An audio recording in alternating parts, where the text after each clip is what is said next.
necessarily share all the views expressed in its programs. They are, however, presented as public information.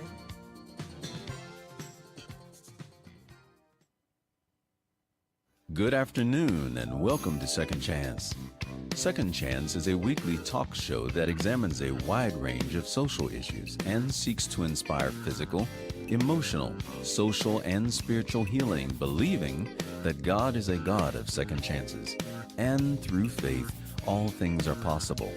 Second Chance airs live each week from the beautiful campus of Oakwood University and features real people with real issues and offers real answers. And now, here's your host, Kenneth Anderson.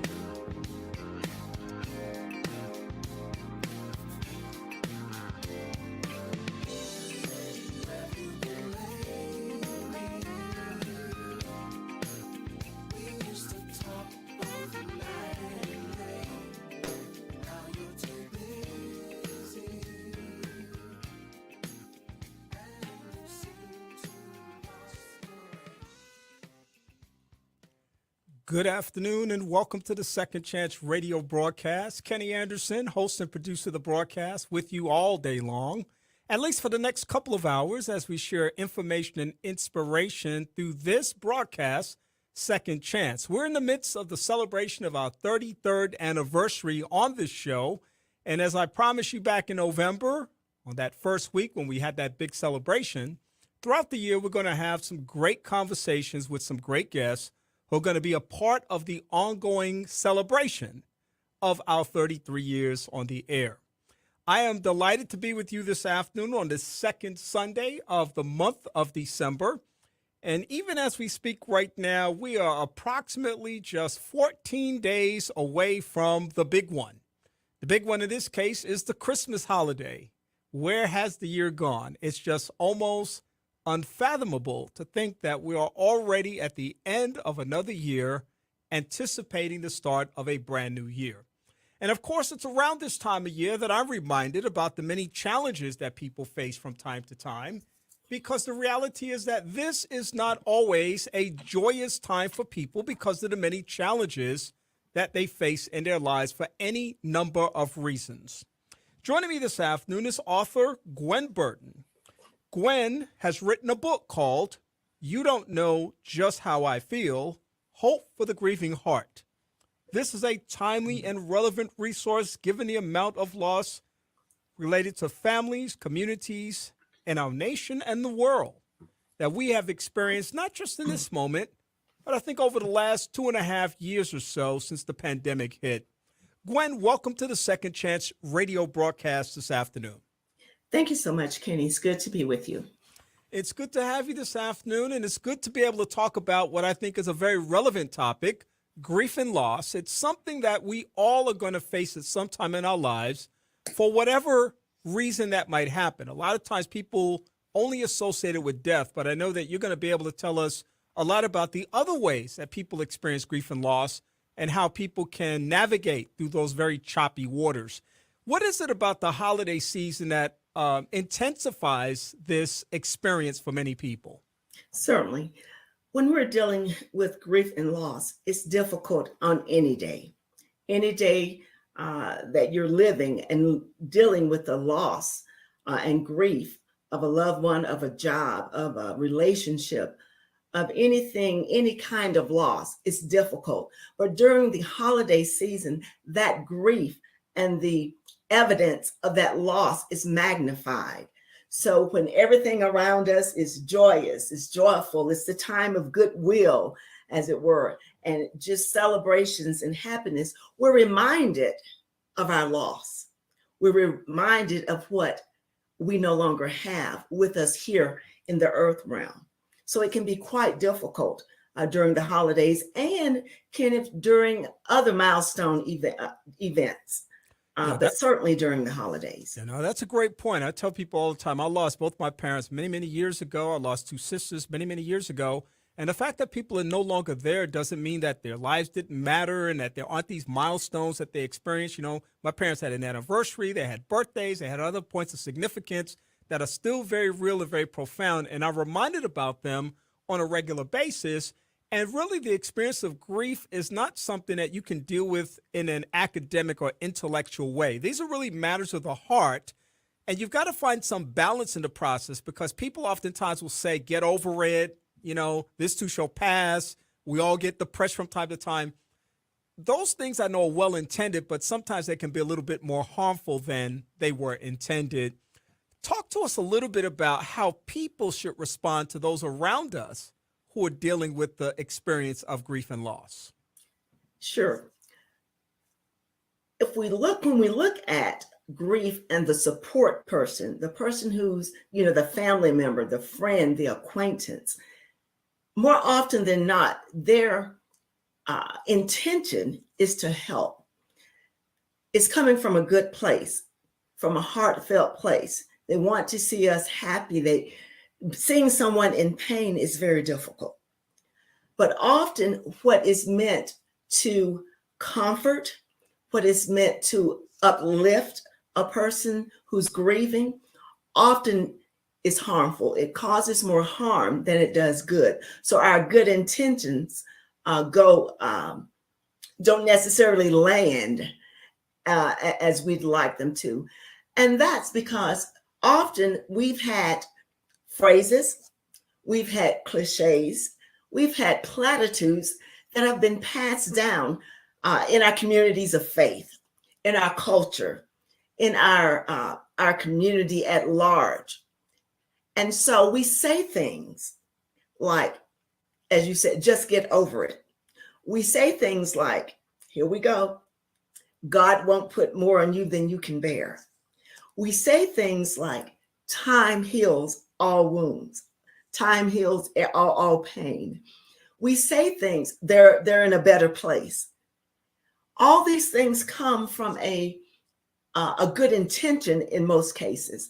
However, when we say these things to a person who's grieving, when we say these things to a person who is in raw pain, and even once we pass that phase of that rawness, where our grief and our pain is really surface, when we say those things, we make or tend to cause the grieving person to pull away. Because at a time when we're hurting, we want our loved one there with us. We may know in our hearts, and for those who are people of faith, as I am and as you are, we may know or believe that our loved one is in a better place. But when a person is grieving, that's not always the best thing to say to them.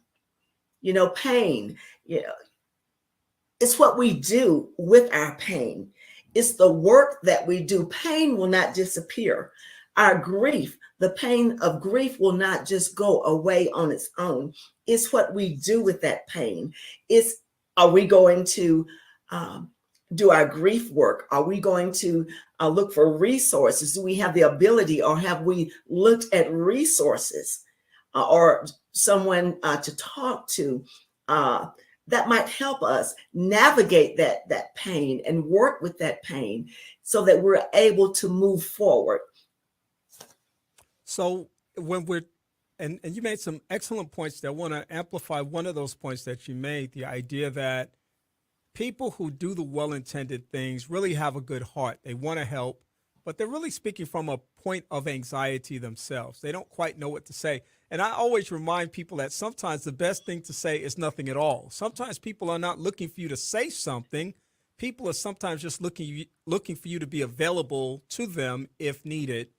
And that in the experience of grief and loss, I always say there are three things that you don't even have to guess about that people typically need. They need money, they need food, they need comfort, they need assurance. And you can find some way to be able to move into people's lives in productive ways that actually help more than hurt or hinder the process. Would you agree with that? I would agree with that, absolutely. Grief, or being around or sharing space with a grieving person, is very uncomfortable. And because we want that person, we want to see that person out of pain, not experiencing the level of pain, we often we think or we believe that we have to have something to say, that we have to have the perfect, let me say that, the perfect thing to say that's going to catapult them out of their pain, and they're going to return back to the person they were before their loss. But as you said, one of the most effective things that we can do, one of the most effective ways that we can support a grieving person is just to be available, just to be willing to sit with them, be willing to let them share their grief story or not say anything at all, to be willing to share space with them and allow them to cry without feeling that we have to fix them or make them feel better.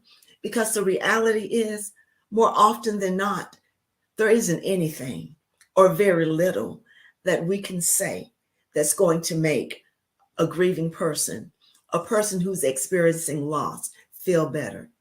And so what we do, we tend to say things to make ourselves feel better, because grief is so uncomfortable. And people are uncomfortable sometimes just being around a grieving person.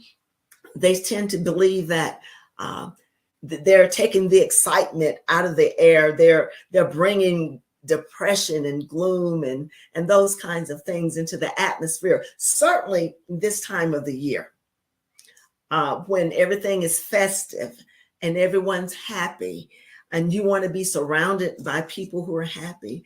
And that grieving person may not necessarily be at a place where they're able, I'll just say able, to participate at a level that we'd like to see them. So learning to be uncomfortably comfortable around a grieving person without feeling that you have to fix them is one of the most effective ways of supporting that grieving person. Yeah, that's good information and certainly great advice. We got just a couple of minutes left in this portion of the interview, but you are a certified grief educator, and it is your mission to help people understand this experience that is inevitable in all of our lives. You, of course, want to reach out to people. You've done so through your book. You want people to be able to know exactly, here is a toolkit that I have available to me to be able to perhaps, again, navigate the choppy waters of this process. How would people connect with you? How would they reach out to you? How would they learn more about your book? You can learn more about my book titled, You Don't Know Just How I Feel, Hope for the Grieving Heart. You can find my book on my website, or you can reach out to me on my website. That website is www.gwendolyn.burton.com. The book can also be found on Amazon and as well as your local Barnes and Nobles, if you like to pick it up from there or order it from there. Yeah, and I always tell people, you mentioned this earlier, the fact that some people will say that time is what heals, but I saw a profound statement about grief one time that said, it's not time that heals, it's what we do with the time. You just talked about the work that needs to be done, and it's understood that people may feel numb and there may be some paralysis emotionally in the process, but there's always the opportunity to do something and to do more. Get educated, get surrounded by people who can be supportive, and certainly look to resources like yourself in order to be able to move forward. Gwen, thank you for joining me today. I hope that we can have additional conversations about the work and the space that you're in at this time. Thank you so much. It was a pleasure to be with you. Thank you. Gwen Burton joining me this afternoon, and she is actually, and I didn't tell you guys this, she's a bulldog. Just like me, we are fellow Bulldogs, graduates of the great Alabama A&M University. Go Bulldogs! She's living in a state now that also has a claim to fame, as Coach Prime Sanders has moved his show from Jackson State to the great state of Colorado. Big news this past week, and a matter that is being debated by lots of people. So she's just right in the mix of every good thing that's happening. And we're so glad that she had the chance to join us this afternoon. We're going to pivot at this time for another conversation as I look to talk to Dr. Lewis Akins, who I believe is close by. At least I hope he is. Lewis, I see you on the screen there. Well, I don't see you on the screen. Let me see if I do this, what happens. Nope, I don't see you, but I need you on the screen right now so that we can have our conversation about what we decided to talk about. Okay, I think he's coming in right now. Nothing like live radio, folks. Just all kinds of cool and interesting things happen as a consequence of what's going on in technology. And I don't see Lewis right now. Hey, Gwen, you're still with me. Stand by. I might have to pivot back to you for just a few minutes because I don't see Dr. Akins. In fact, what I'm going to do is come back to you for a few minutes because I see Dr. Akins logged off.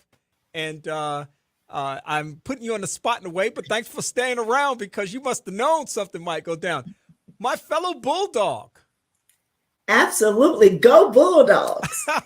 All the way. Where were you born and raised? Were you from Huntsville or did you come to Alabama A&M? I am an Alabama native, born and reared in the metropolis of Monroeville, Alabama, South Alabama. Came to A&M. I completed my bachelor's and master's there and moved to Colorado. Started my family there and lived in Huntsville for quite a number of years before we transferred or moved out to Colorado. Yeah, well, that's awesome. And I do know a little something about the significance of Monroeville to our state, to our nation, and the world, because it does have a very significant claim to fame.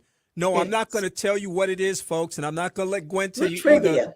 Do your homework. That's right. A little trivia question. What is the significance of Monroeville, Alabama? A lot of you will probably know, but if you don't know, Google is your friend this afternoon. When I don't see Dr. Akins just yet, he's looks like he's trying to come up in the feed, and maybe he will in just a few moments. But let's just briefly continue our conversation about grief and loss. You know, the pandemic has had a profound impact on people's lives in ways that none of us could have ever imagined. The rapidness with which people lost their lives, the fact that people were often separated as a consequence of this disease. They could not go through the traditional process of mourning the loss of their loved one who might have been sick in the hospital. They didn't have traditional funerals. Just all kinds of things were happening. And I believe that as a consequence of that and so much more, the next wave that we're going to experience in this what some people would like to think of as a post-COVID era, which COVID is still alive and well, but we've moved away, we've made some gains and some advances. But the next big thing is going to be this issue of PTSD. That's really real. And I know you would absolutely understand that from the perspective of your work with grief and loss and why that is such a significant thing to consider. Yeah, PTSD is, as you said, certainly something that so many people are dealing with as a result of the pandemic, as well as, if I can add this, Kenny, some of the social issues that are going on. And if I can pivot just for a second and talk about culture a little bit. Yeah. Because when a people is traumatized over and over and over, we know that even during the pandemic, we were dealing with an enormous amount of loss that most of us have never experienced or seen in our lifetimes. Right. And so when we couple that with some of the other issues that we are having to navigate daily, the level of PTSD has increased significantly. And it's so important that we recognize that, and that we recognize that there are instances where we might want to consider whether getting additional help, whether seeking additional resources might be helpful for us or to us. So the level of PTSD is incredible. Yeah. And when we're dealing with grief and loss and just repeated stress and being afraid in your own home, being afraid when you leave your home of what might happen to you, or death is just death has been something that most of us, we may have had an experience in the past or currently, but never at the level where our entire world, our world is experiencing an increase in how we see death, experience death, and then live with death and loss. Absolutely. A very unique experience indeed. I do see Dr. Lewis now, Dr. Lewis Akins now. And so, Gwen, thank you for being my ram in the thicket for just a few extra moments. And I look forward to our next conversation. Thank you so much. All right. Gwen Burton, once again, Certified Grief Educator, sharing some great information with us this afternoon and the opportunity to be able to understand a little bit about the significance of grief and loss at this time of year. My brother. Now, that's not how I usually introduce guests. It's okay. It's okay, man. It's okay. I am glad to be here, Ken. I am thrilled to be here, man. Man, look, it is so good to see you. Let me give you a proper introduction for people that are listening this afternoon and cut through the friendship stuff. Dr. Lewis Akins is the Vice President of Public Safety and Emergency Preparedness at Ivy Tech Community College based in Indianapolis, Indiana. As a career law enforcement, emergency management, business leader, and security executive with a broad range of experience in higher education, mass transit, and private industry, Dr. Akins has sought to leverage his skill sets to bring about organizational sustainability, disaster resilience, and a secure environment in his sphere of industry influence. Dr. Akins, thank you for joining me this afternoon. Man, thank you for having me, Ken. Thank you so much, man. I know it sounds real formal too, but listen. I know it does, doesn't it? It's okay. We're not only friends, but we used to be neighbors when he lived here in Huntsville. Sure. And before going on to bigger and better things, of course, because since then you got your doctorate and everything. Congratulations on that. I know you've had some great career opportunities as well. Yes. Thank you so much. I really miss the Huntsville area. Miss seeing you in the neighborhood from time to time. And so it's just good seeing you now, Ken. It is very good to see you as well. Listen, I wanted to talk to you a little bit this afternoon about some of the things that we're seeing in the headlines. It's not a new story, but it is a continuing story. The fact that we're still seeing campus shootings and some pretty big headlines as far as those things are concerned. Right now in the news, we see the story of the 4 students at the University of Idaho who were murdered. There's still some uncertainties about that situation that has not been resolved yet. We have the situation at the University of Virginia, former football player boards a bus, kills 3 former players and colleagues of his. Just 2 more stories in the continuing saga of school shootings and school violence and more. And in the space that you occupy as a leader and an expert in this field, I just wanted to talk to you a little bit about what people need to be thinking about in this day and age as we see not so much a slowdown in this process, but an escalation, especially from the perspective of mass shooting, something that people are very concerned about. Talk to me a little bit about, from your vantage point, what you're seeing and what you share with people when you go talk to them about campus safety and security. Oh, yeah, sure. So basically, one of the things that I really talk to parents about and students for new student orientation, okay, is situational awareness. Where am I? What is going on? Who am I with? Where are my exit points? All those different things. Should I even be here right now? Who's that following up behind me? Situational awareness. And it needs to be a lifestyle. It should not be when you're just on campus somewhere, but when you're in a grocery store, when you're at church, all these different places, it needs to be practice, okay? To know where you are and how safe is it where you are currently at. Then I talk about muscle memory. And that's where you just get used to doing this, Ken, so much that it just becomes second nature to you. You don't have to think, okay, I'm now going to school. Okay, I need to watch the park. No, you just need to do that anyway. And so when it becomes muscle memory, then it's easier and it becomes a way of life. And so there are lots of stats out there. the FBI puts out an annual report that talks about the active shooter events, the prevalent days of the week. Where are they at now? Now, I know back in probably around the early 2000s, when I first started dealing with this, active shooters went into buildings. Now they're not necessarily in buildings, they're outside.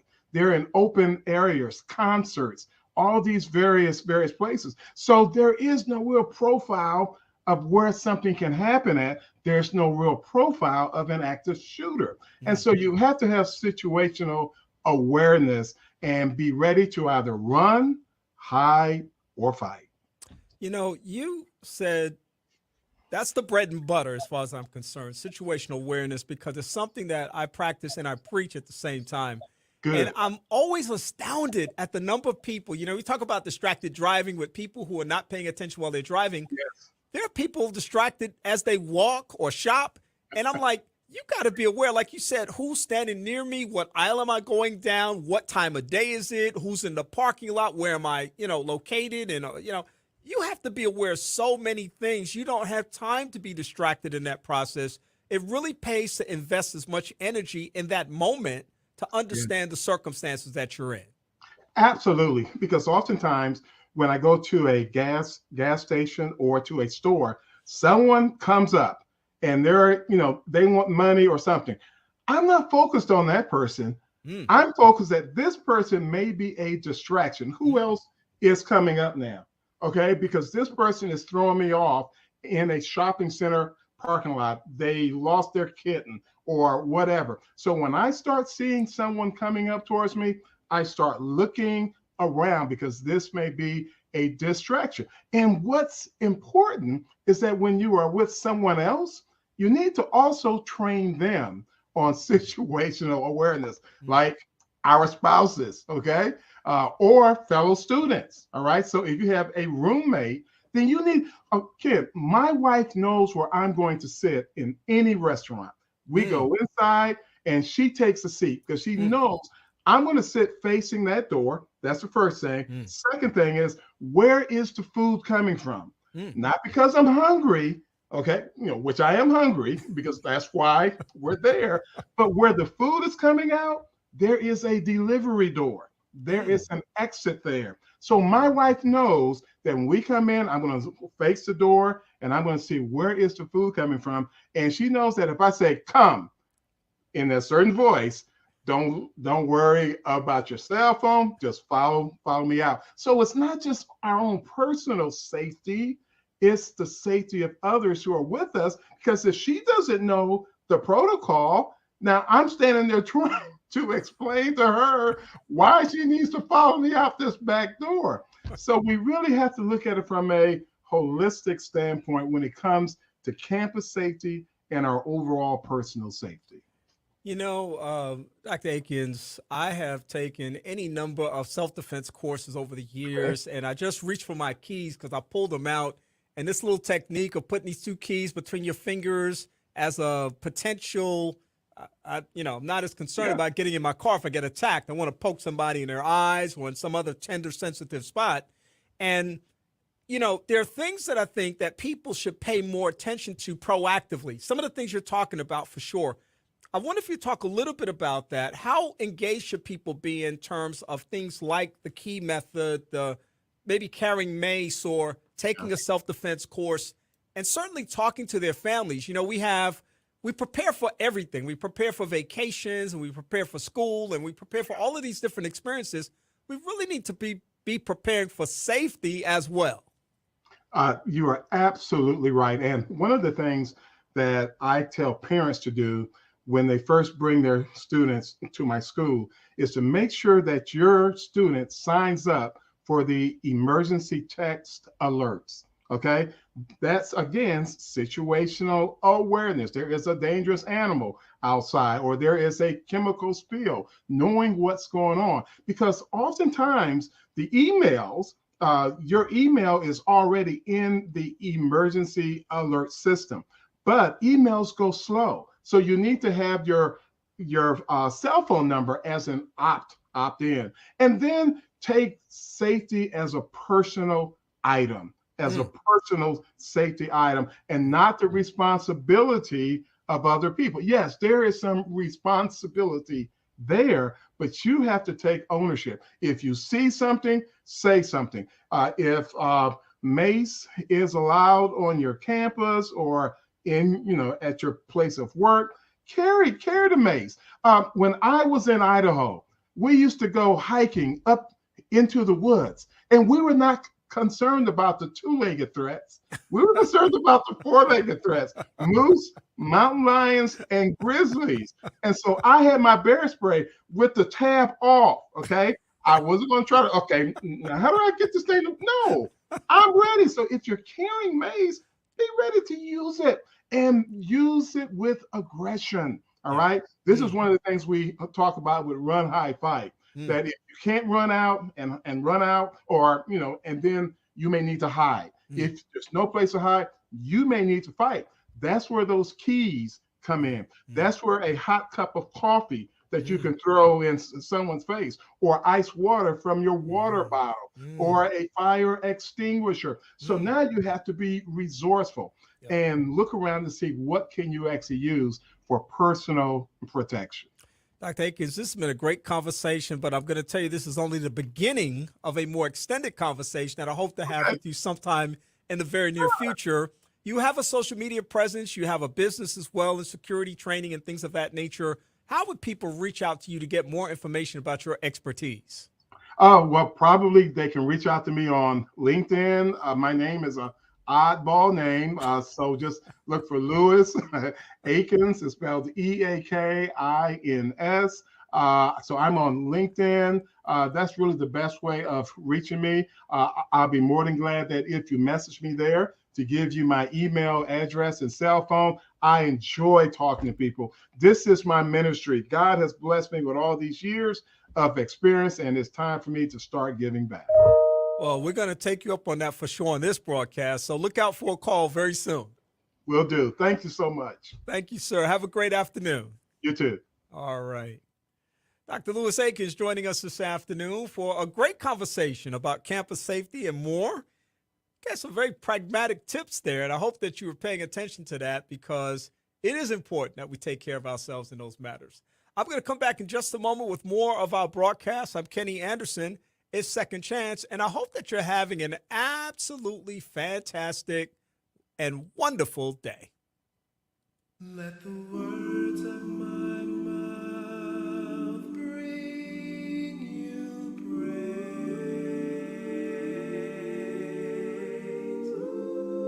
Let the words that I speak be seasoned with your love and grace. May the things, oh Lord, that I choose to say bring glory, not shame, to your name each day. Let the words of my mouth bring you praise. Let them bring you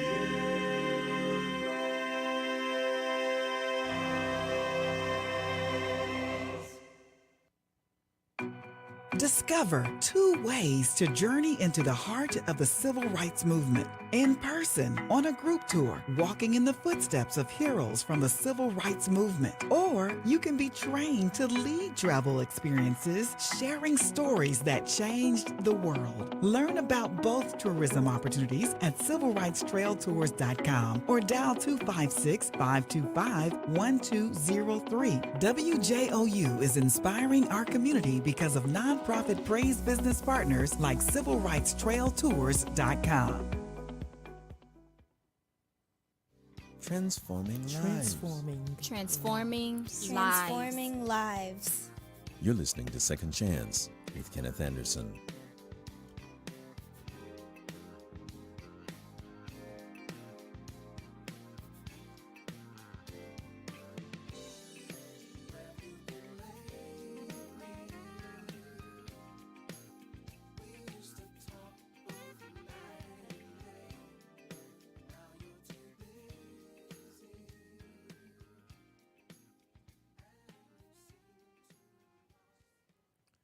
Welcome back to the broadcast. I hope that you enjoyed my conversations with Gwen Burton, grief counselor, educator, author, and more, as well as Dr. Lewis Akins, sharing information about campus safety tips and so much more, and the opportunity that we have to be able to take good care of ourselves in the midst of many challenges that we have in life today. Joining me right now is recording artist Nathaniel Nate Cole. What's happening, Nate? What's going on, Kenny? How are you? I'm doing great this afternoon. Tell me about it, man. It's good to have you on the Second Chance platform. It's great that you've taken this time and provided a wonderful opportunity during this holiday season to just spend a little time with you. So thank you for being here today. Thank you for having me, sir. So I like to start from the beginning with most people, especially when they have musical chops, and ask them, where did it all begin? Wow. Sort of kind of like the typical story for your modern day musicians and singers. Most of them started in church. My father is a pastor, bishop. So he moved to Alabama, started a church. He didn't have any musicians. So all he had was his 4 kids, and I was a baby. So he prayed and asked God, send me some musicians, and God said, use what you have. And it was just us. So my sisters sing, my brother played the drums, and I play keyboard. So I started playing keys probably when I was about 3. So that's how it all started. So it's interesting because a lot of us who've been in when I say us, I shouldn't include myself. I mean, when I was very young, I did the piano thing, but I was a lot older, and I always believe I was too old to start piano. And I also did sax for a short period of time as well. But a lot of us who've been exposed to music are exposed in different ways. And as you said, a lot of us have that experience through the church experience. And of course, God answers prayers. So God answered the prayer of your dad and said, I'm going to give you your own children. It was like the Jackson 5 minus 1. Right, that's right. And it's interesting because a lot of people's lives stay on the course, and some people either go in a different direction or just kind of give it up completely. What was sustaining for you about the process, and why did you stay the course? It's just in me, God is deeply ingrained in my gifting, just the upbringing. So it's like, and plus I don't really fit with a lot of things. So, so it's like, it's easier to just be, who you are. I love music though. So talk to me about some of your musical influences. Of course, we all have them. Oh my God. From George Duke, definitely one. Duke Ellington. Oh man. Some of the modern ones are Corey Henry. It's so many music. I think that without any of the music before us, especially the greats, James Brown, your Isley Brothers, and the Temptations, and groups like that, even Shirley Caesar and so many others, Edward Hawkins and Clay Evans, and those type. Without those bases, a lot of us musicians wouldn't have a lot of the things that we implement in our music, because sometimes you can immediately hear the different influences. Whether it's James Brown, you can hear the different influences of jazz influences, Herbie Hancock. You could hear a lot of different things in there, from your gospel, your blues, R&B. You hear a lot of things going on in music. So I pay homage to all of them, because I think all of them added something to a lot of things that we do. It's interesting too, because when I think about modern music, I've been on the scene for a minute. So I'm a child of the 50s, and so come up in the late 50s, 60s, 70s. That was what I like to say, that's when music was music. But everybody Right. has that. Everybody has that generational debate. Right. And I'm grateful that I can appreciate music across time. In fact, one of my favorite forms of music, you mentioned Duke Ellington, is big band music. I mean, I Right. love big band music. I love the sound. I love the power. I love the energy. And yet I could also sit back and listen to something that's a little bit milder, perhaps, a little bit of a different genre, perhaps. Right. And I think that's one of the biggest appreciations about music. And I want to ask you, with regards to music, do you think about yourself as a musician primarily? How do you think about yourself? Well, me, I don't like boxes. So I think music is like days of the weeks or months or seasons. It's kind of like, it's not really a full year if you didn't have a fall, or if you didn't have a spring, or if you didn't have a summer. And the different genres of music are just that to me. I love all kinds of music. I listen to all kinds of music. Now, when I was growing up, that was impossible to do in Dad's house. Dad wasn't having that. I remember my dad, and what's so crazy is my dad used to be a DJ in Chicago, and he used to make people act a fool in the clubs. Wow. And his DJ name was even spiritual, because his DJ name was Soul Brother Willie. And he had this big thing painted on the wall. If the thing don't swing, then Brother Willie don't play that thing. And I'm like, why would your name be Brother Willie in the club?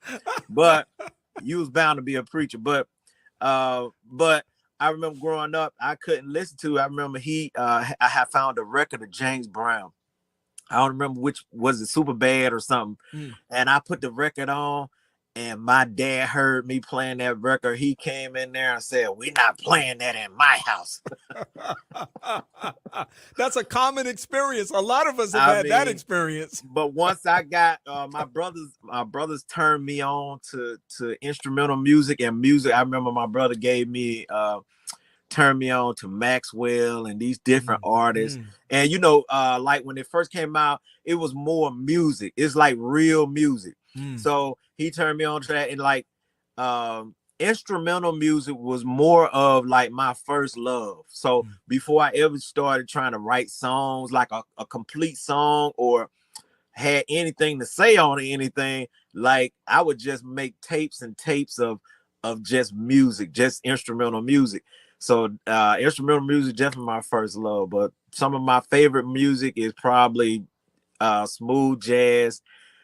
Just depends on what kind of mood I'm in, or you know what I'm saying? It's like that, like a season thing. Yeah. What's on your iPod?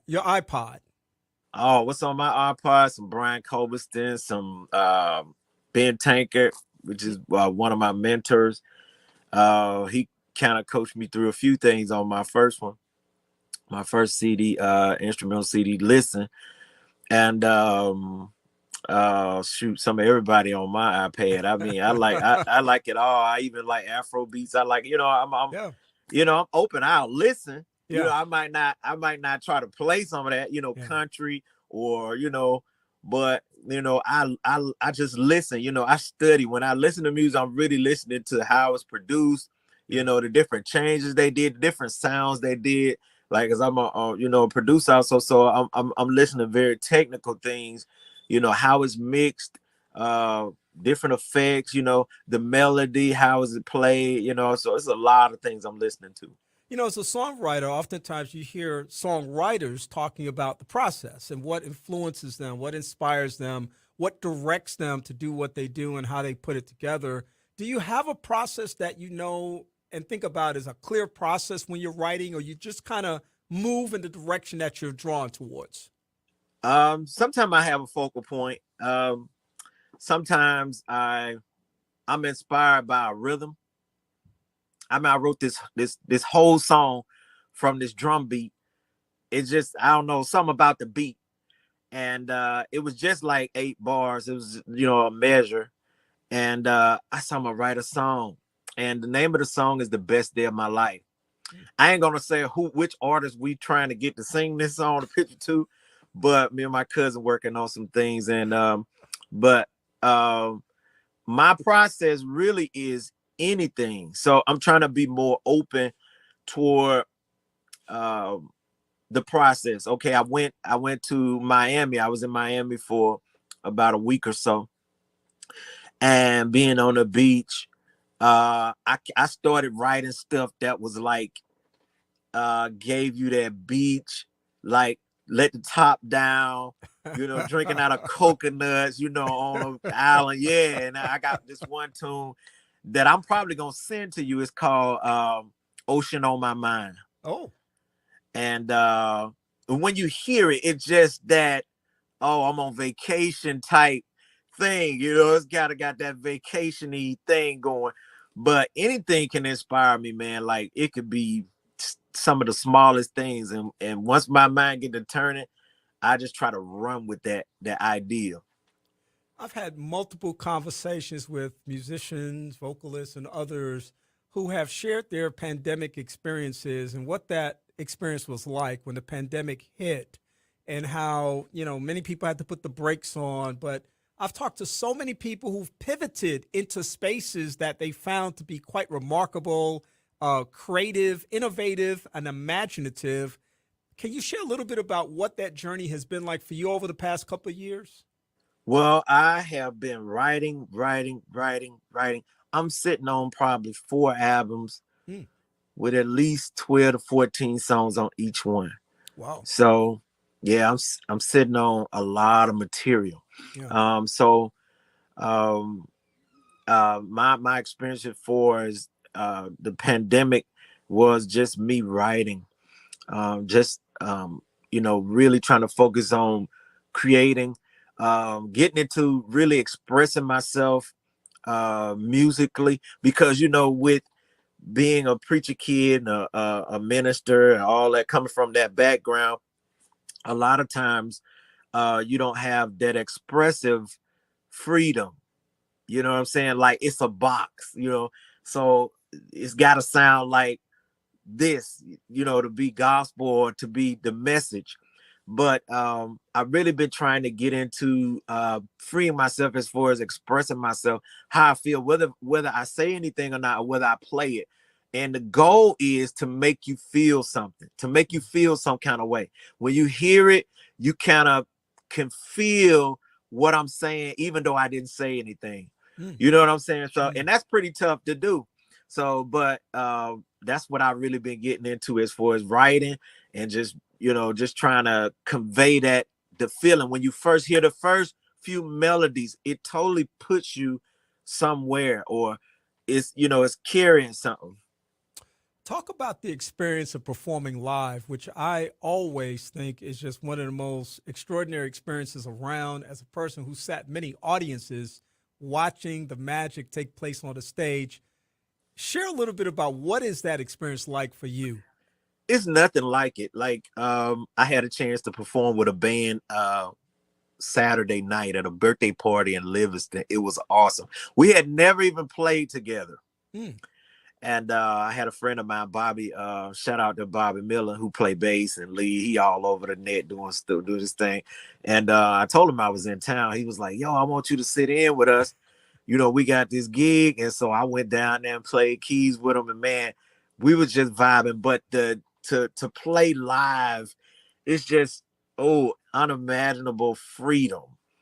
I love it. It's really hard to describe, because it's like having the best recipe or the best peach cobbler, but you've been eating it by yourself all this time. It's the best. It tastes good to you, but when you put it out there for the people to see, the people experience it, or to see their response, that's the joy of me. When I see people dancing to my music, when I see people, it uplift people, make people want to cry, whether make you want to cry, or make you want to praise, or make you want to dance, or make you want to light some candles, turn the light down, whatever. I think the best thing is that's when you succeed, when your music do exactly what the intention was. You see what I'm saying? So if you was intention to make people feel happy when they hear the song, and that it just make them that's success. Yeah. Wow. It's powerful indeed. I know.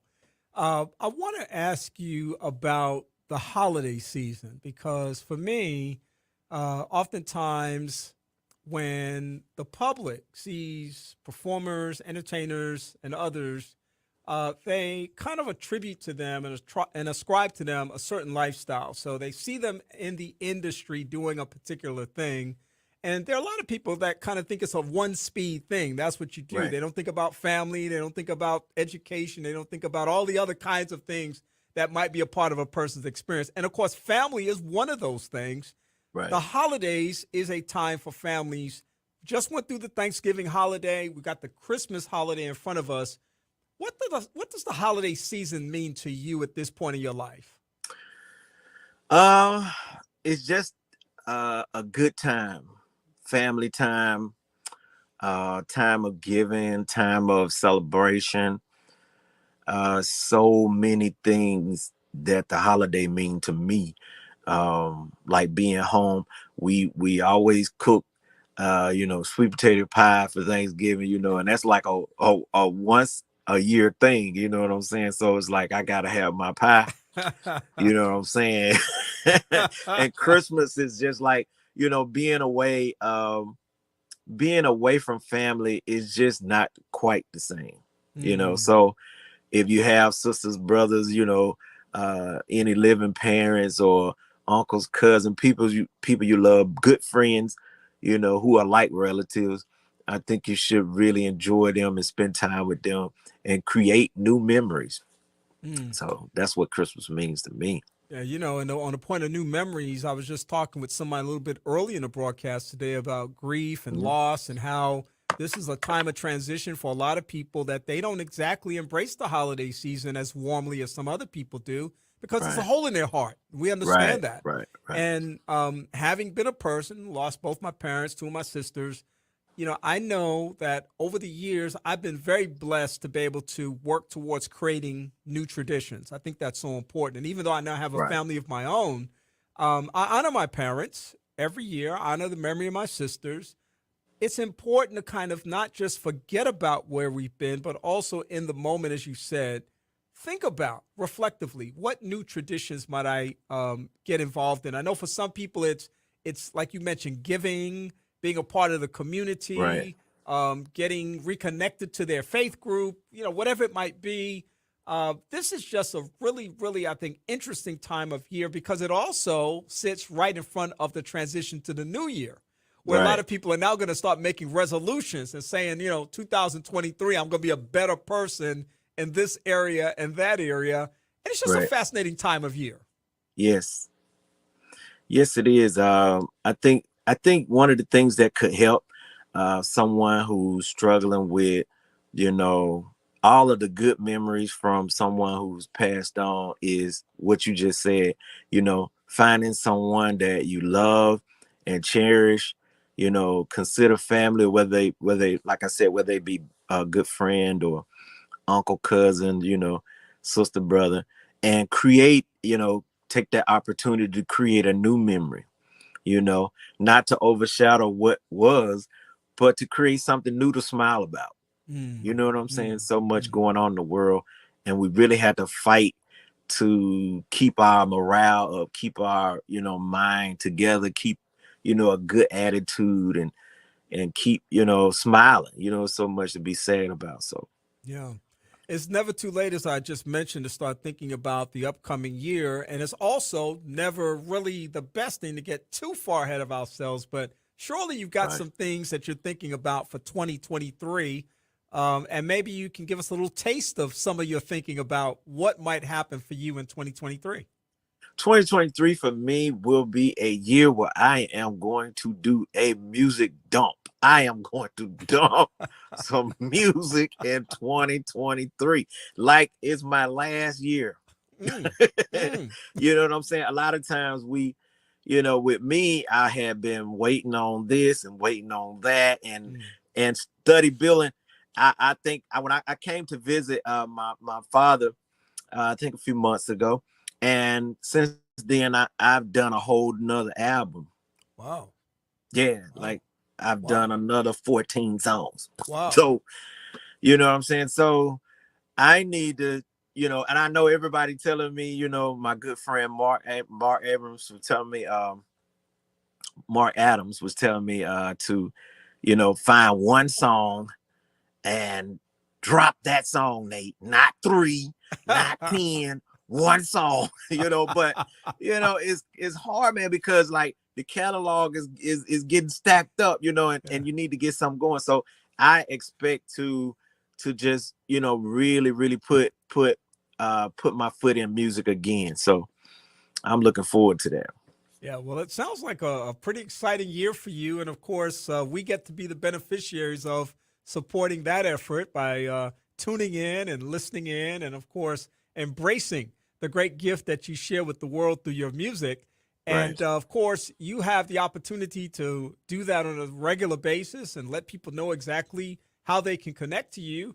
How would people find out more about the work that you're doing, the music that you have produced and are producing, and get really deep down and connected with Nate Cole? They can find me on social media, Nate Cole Music. And we are trying to, my manager, Jackie Anderson, which happens to be your sister. Jack, if you watching this, I love you so much. Girl, ain't nobody in the world like you. You can reach me at Nate Cole Music. On any of the platforms, it's the same, Nate Cole Music. And we're trying to figure out how to branch the jazz into into one person. Because right now I got it where it's like my urban gospel or all of the songs where I'm singing on Nate Cole, and then all my jazz is Nathaniel L. Cole. But be looking out just for new stuff. So I'm definitely gonna keep everybody plugged. So yeah, well, shout out to my sister Jackie for making this interview possible and connecting us. I hope it's not the last time that we get a chance to talk, because we will certainly want to catch up with you in 2023 to find out about that dump.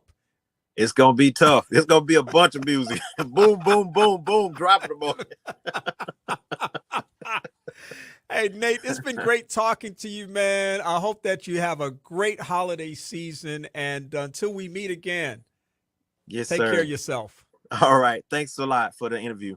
All right, fantastic. Recording artist Nate Cole joining us this afternoon. Privilege and pleasure to be able to talk with him and to share with him about the work that he's doing on the music line. He's in the urban gospel field as well as the jazz field, and we're just always privileged to be able to share information about up-and-coming performers who are ready to seize their place in the industry. Nate Cole is doing just that right now. You can check him out at Nate Cole Music on social media platforms and find out more about what he's got going on. And we certainly look forward to the next opportunity that we might have to be able to talk to him. Now, we've got more coming up in the broadcast, and you certainly don't want to miss our next guest that we're going to be talking to in just a few moments. We are going to do just a couple of things to let you all know who we are and why we do what we do. And we'll do that in just a moment. I'm Kenny Anderson. It's Second Chance, and I hope that you're having an amazing day. If you love to travel, CivilRightsTrailTours.com is looking for teachers, college graduates, artists, musicians, historians, public speakers to become Black heritage cultural storytellers. Learn about tourism opportunities at CivilRightsTrailTours.com or dial 256-525-1203. WJOU is inspiring our community because of nonprofit praise business partners like CivilRightsTrailTours.com. Why do we say praise 90.1 FM? Because the blessing is in the praise.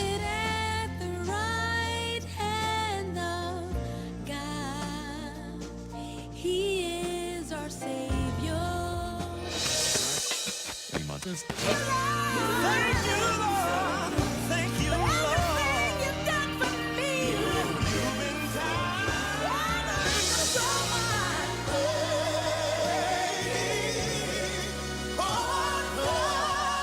Filling your day with songs of praise. With Praise 90.1 FM.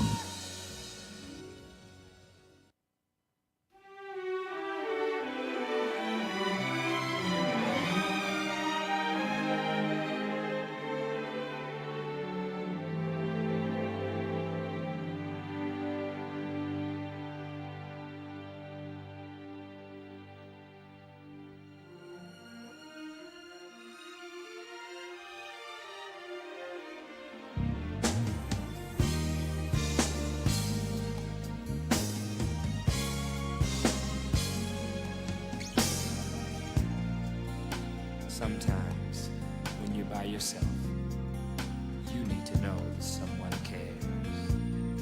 This song says just that. Sometimes I cry, but why? When I have someone so near who cares for me. Sometimes I doubt the things I don't understand. That's when he comes and holds my hand. God cares all about you, and he'll be there to see you through. And when no one will comfort you, he'll care about you. God cares all about you, and he'll be there when you're feeling blue. And when your life has broken you, he'll care about you. He'll care about you. Oh, mama. Yeah, yeah, yes he will. Sometimes we think that we have to make it on our own. You feel so alone. That's when he says, I am here, so wipe away your tears. Don't cry, for I am standing by. God cares all about you. Whoa. And he'll be there to see you. And when no one will, oh yes you will, he'll care about you. God cares all about you. Oh yes he does. And he'll be there when you're feeling blue. And when your life has broken, he'll care about you. He'll care about you.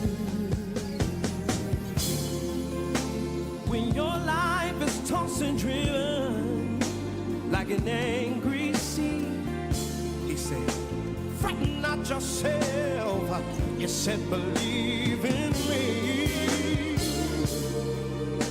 Now it will say you're weeping, may endure for one night, but oh, in the morning, everything will be alright. God cares all about you, and he'll be there. He'll be there to see you when no one will comfort you. Yes. About you. Oh, God cares. God cares all about you, and he'll be there. He'll be there when you're feeling your life has broken you. Your life has broken he cares about you. Oh, God cares. He'll be there to see you when your life is young. When no one will comfort you. Nobody cares like he cares. God cares. Oh yes he does. Yes he cares about you. Dry your weary eyes and he's waiting right there. Oh yes. He'll care about you. He'll care about you. Oh,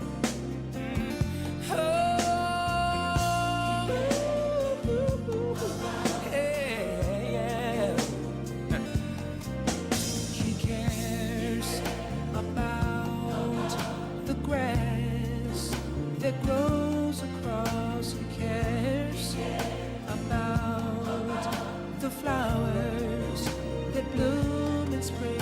He cares about the sun to shine above. He cares about the moon that shines at night. He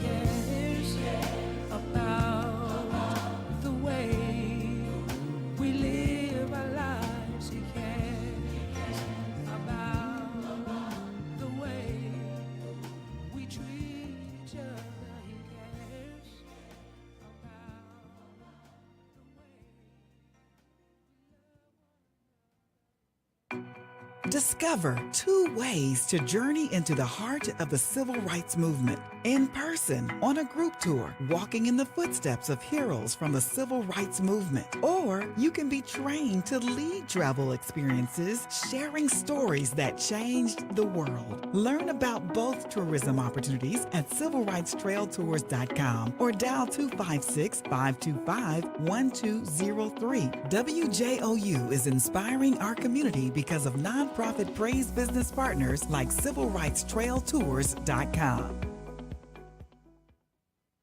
Transforming lives. Transforming lives. You're listening to Second Chance with Kenneth Anderson.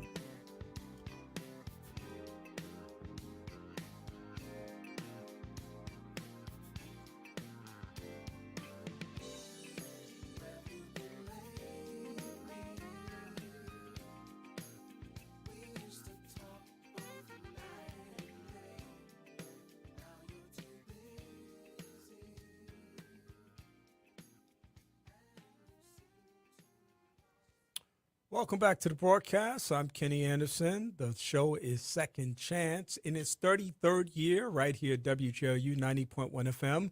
We appreciate the opportunity to come to you from one week to the next, sharing information and inspiration through this particular platform. You are perhaps listening this afternoon on 90.1 FM, which is our local station here in the Huntsville, Alabama area. You may be listening at WJOU.org on the net, which means that you can access us anywhere around the world, anytime that you have access to the internet.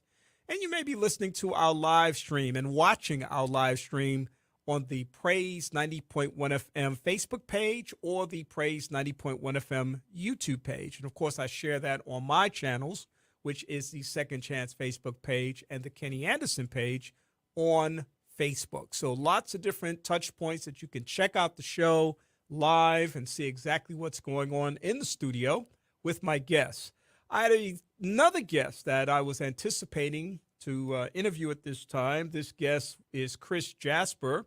In case you don't know that name, Chris Jasper spent most of his life performing and recording with the Isley Brothers. He is a Rock and Roll Hall of Fame inductee, as well as a person who received a Lifetime Achievement Award at the Grammys. And my sister Jackie was very gracious in coordinating and scheduling an interview with Chris. Unfortunately, we have not been able to connect this afternoon, but perhaps we'll be able to do that at a later time.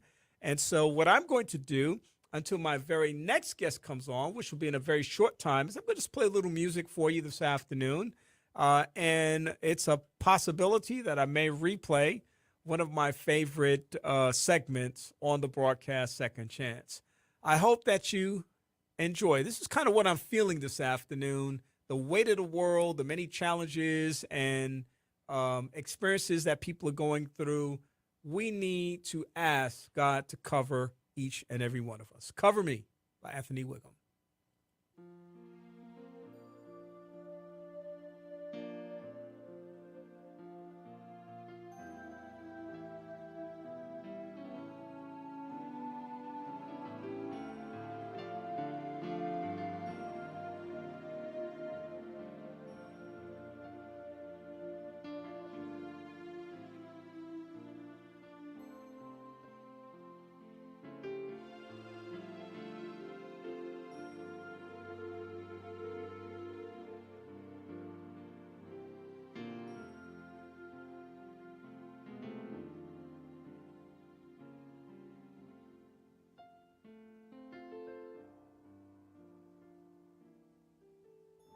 Cover me,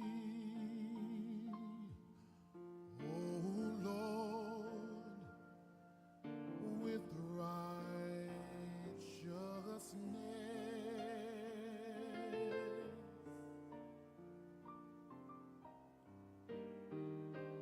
Oh, cover me and count me with your blessed, with your blessed, and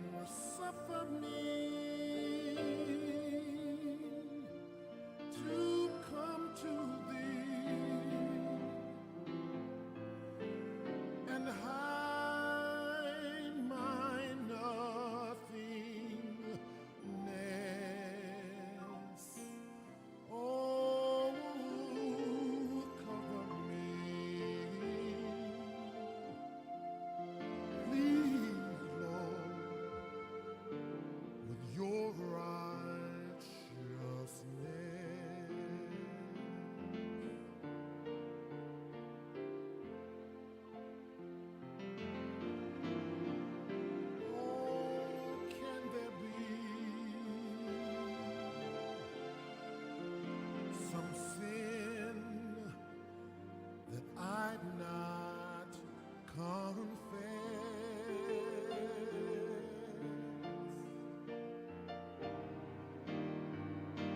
Oh, something in thy law that I have transgressed.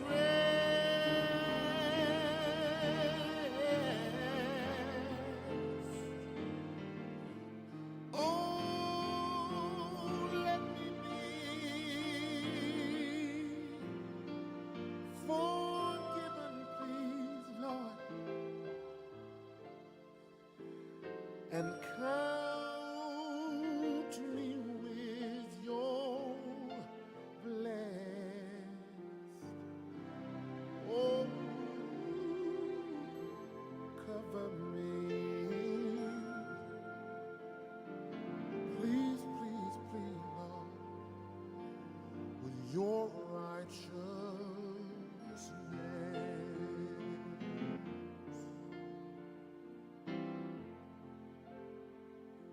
And Lord, I've doubted you, Jesus, I've doubted. Cover me with his faith.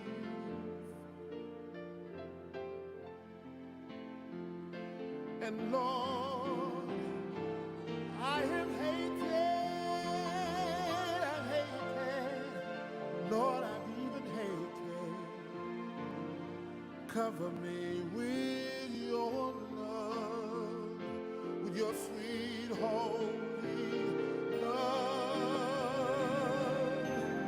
I am wretched, I'm blind and naked, at my best.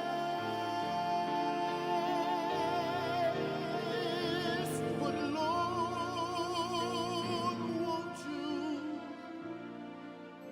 cover me? Oh, cover me with your righteousness.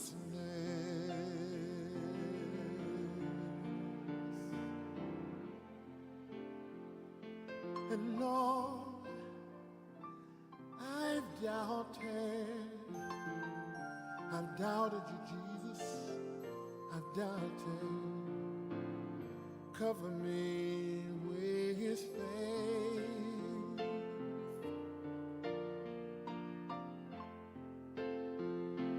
And Lord, I have hated, sometimes I've even hated. Cover me with your love, with your sweet, holy love. I am wretched, I'm blind and naked, at my best. But Lord, won't you cover me? Oh Lord, please won't you cover me? Oh Lord, please won't you cover me?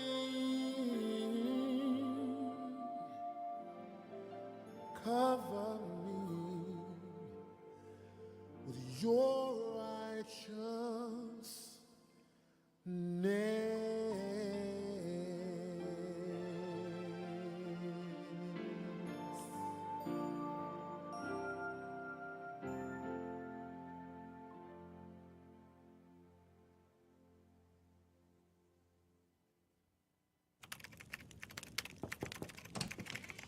Hey, Jack, you got a sec?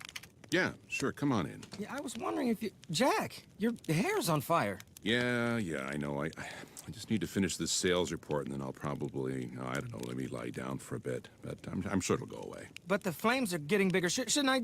Your hair, there's so much fire. No, I'll be fine. What can I help you with?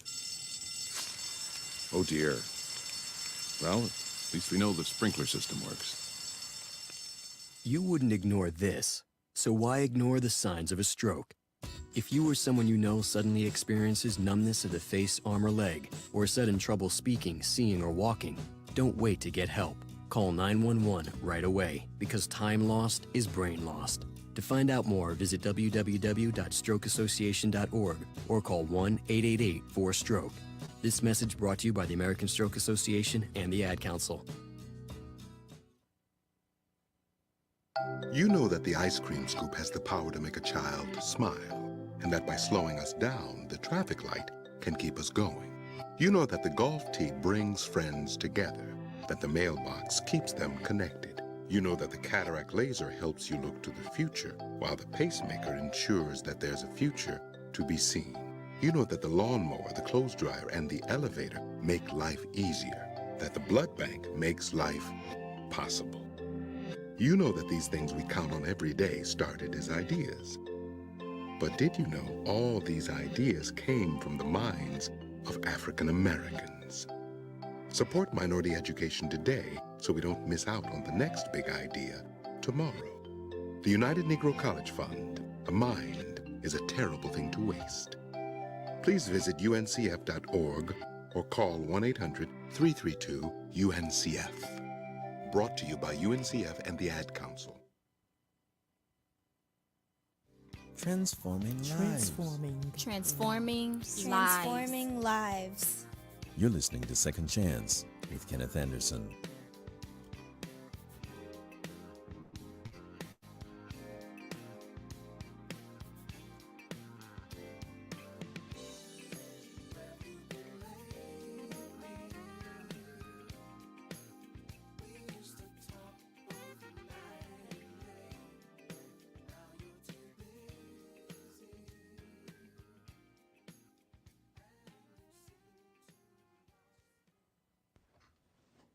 On June 27, 2003, Rear Admiral Barry C. Black was elected the 62nd Chaplain of the United States Senate. He began working in the Senate on July 7, 2003. Prior to coming to Capitol Hill, Chaplain Black served in the U.S. Navy for over 27 years, ending his distinguished career as the Chief of Navy Chaplains. We welcome the Second Chance this afternoon, Chaplain Barry Black. Welcome to the broadcast. Thank you. I'm delighted to be here with you. It's good to have you here. I know we have a short time, but I did want to ask you just a few questions, especially in light of contemporary events right now. According to a new CNN poll, more than 80% of Americans say the country is more deeply divided on major issues this year than in the past several years, and more than half say they're dissatisfied with the way democracy is working in the U.S. Perception is reality, so how do you and how do we as a nation heal this divide? Well, I think people of faith should embrace the promise in 2 Chronicles chapter 7, verse 14. It says, "If my people, called by my name, will humble themselves and pray and seek my face and turn from their wicked ways, then I will hear from heaven, forgive their sins, and heal their land." This is a promise from the omnipotent, omniscient, omnipresent, sovereign God of the universe. It is an easy plan to implement. It's laid out for us. It's an if-then proposition, a conditional promise, and I think it's something that people of faith need to take very seriously. Chaplain, the signs of the times are literally everywhere as we speak. How do you interpret the current state of national and international affairs in light of Bible prophecy? I'm very excited about what I see because 2 Timothy 3, verse 1 says, "In the last days, perilous and dangerous times would come." And then it goes on to say, "Evil people and seducers will wax worse and worse." So it's a part of the Bible view of last day events that things would not get better, but would become worse. So I think There's a verse in Luke that says, when you see these trials and tribulations and challenges, look up, for your redemption draws nigh. Hate crimes and acts of racism on the rise. Are you more or less optimistic about the future of race relations in America today? I am the perennial, the glass is half full individual. I find it difficult to be a pessimist when Romans 8:28 says, in everything God is working for the good of those who love him, who are the called according to his purposes. I have difficulty being a pessimist when Philippians 4:12 says, 11 and 12, I have learned in whatever state I'm in to experience contentment. And God has challenged us in 1 Thessalonians 5:18 to in everything give thanks. I think that's a command from God, and it is something that keeps me the perennial optimist. Chaplain, your book, From the Hood to the Hill, chronicles your journey from the inner city to successful careers as a preacher, a Navy officer, to serving as the first African-American chaplain of the Senate on Capitol Hill. What is your message to young people today who are facing challenges all around them? My message to young people is Proverbs chapter 3, verses 5 and 6. Trust in the Lord with all your heart. Lean not upon your own understanding. In all your ways acknowledge him. And I'm a living witness, he will direct your path. If there's such a thing as a typical day in your life, what does that day look like? I could tell you, but I'd have to kill you after I told you because it's classified. No. I pastor 7,000 people who make up the Senate side of Capitol Hill. So I pastor the 100 senators and the members of their families, but I also pastor approximately 7,000 other people. So I do a workspace visitation. I do a lot of counseling. I conduct 4 Bible studies every week. I have a spiritual mentoring class. I have a prayer breakfast every week for the senators when the Senate is in session. I do hospital visitation. I do premarital and marriage enrichment counseling. I do weddings, funerals, memorial services. I facilitate for non-Christians, bringing in people to help out with religious holy days. In short, I'm a pastor for 7,000 people. Finally, Chaplain, as you look back over your life, what do you want your legacy to be? I want my legacy to be what it's stated regarding David in Acts chapter 13. It says, and David, after he had served the purposes of God for his life in his generation, fell asleep and was laid to rest with his forebears. I think that that should be our raison d'etre, our reason for being, to serve the purposes of God for our lives, using whatever gifts and talents and abilities he has provided, but to serve his purpose for our lives in his generation. It may not be a long life. Robert Louis Stevenson had a poem called that stated, in winter I get up at night and dress by yellow candlelight, in summer quite the other way, I have to go to bed by day. I have to go to bed and hear the birds still singing in the trees and hear the grown-ups people's feet still passing by me in the street. And does it not seem sad to you when all the skies are clear and blue and I should like so much to play to have to go to bed by day? Well, some of us have truncated lives. Martin King was only 39 when he died. We don't have the long summer days, but whatever time God gives us, we should serve his purposes for our lives in our generation. If they can say that about me, I will say, glory to God. Chaplain Black, thank you for spending this time with us this afternoon. God bless you. Thank you.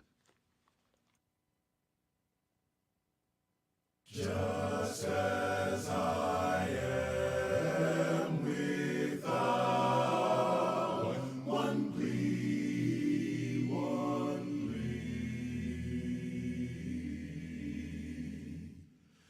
but that thy blood was shed for me,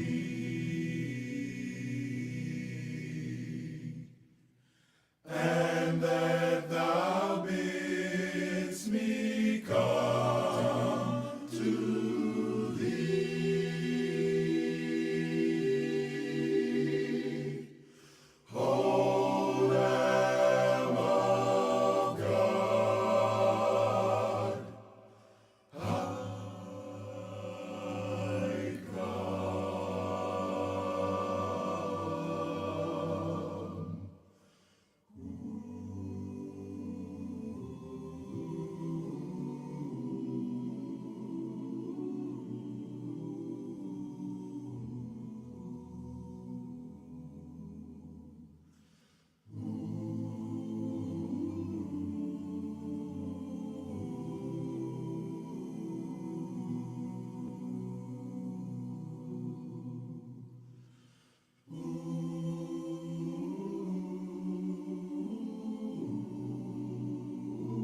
Hi, I'm Spencer Collier, Secretary of Law Enforcement for the state of Alabama. Chances are you won't find yourself in the middle of an active shooter event, but your survival may depend on whether or not you have a plan. There are 3 things you could do that may make a difference: run, hide, or fight. First, if you can get out, do. If you can't get out safely, find a place to hide. As a last resort, if your life is at risk, fight. For more information on active shooter situations, go to alea.gov. Sponsored by the Alabama Law Enforcement Agency, ABA, and this station.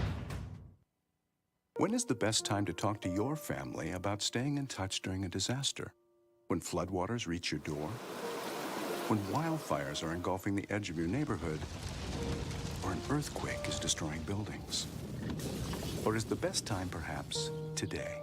During a disaster, you may not be able to stay in touch with your family or friends as easily as you think. Go to ema.alabama.gov and make your emergency plan today. Don't wait. Communicate. Brought to you by the Alabama Emergency Management Agency, FEMA, and the Ad Council.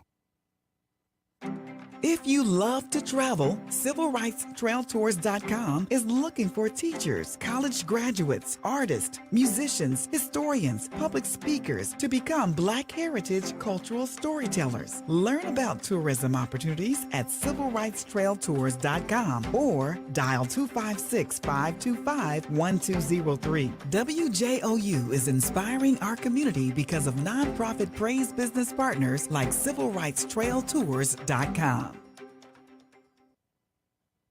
Transforming lives. Transforming lives. You're listening to Second Chance with Kenneth Anderson.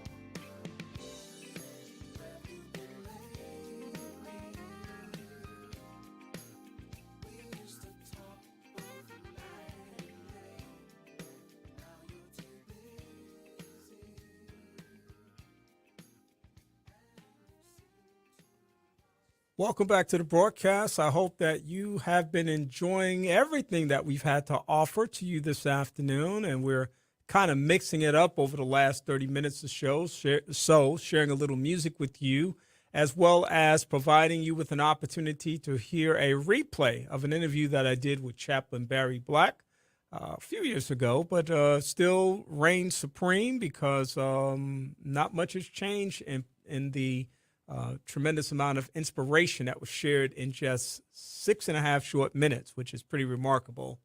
So I hope that you enjoyed that this afternoon, and I hope that you've enjoyed my previous conversations as well.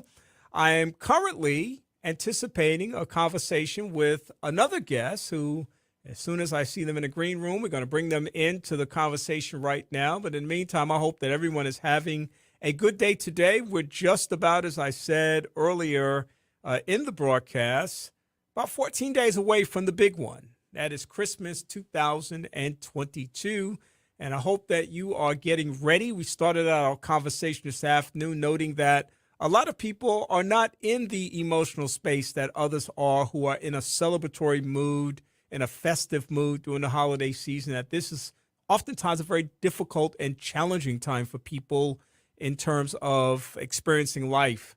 And so we want to be mindful that wherever we might be, that everybody is not necessarily in the same zone that we are, in the same mindset, in the same space. And we should be mindful and sensitive and compassionate within the context of all of those different dynamics that exist at this time of year.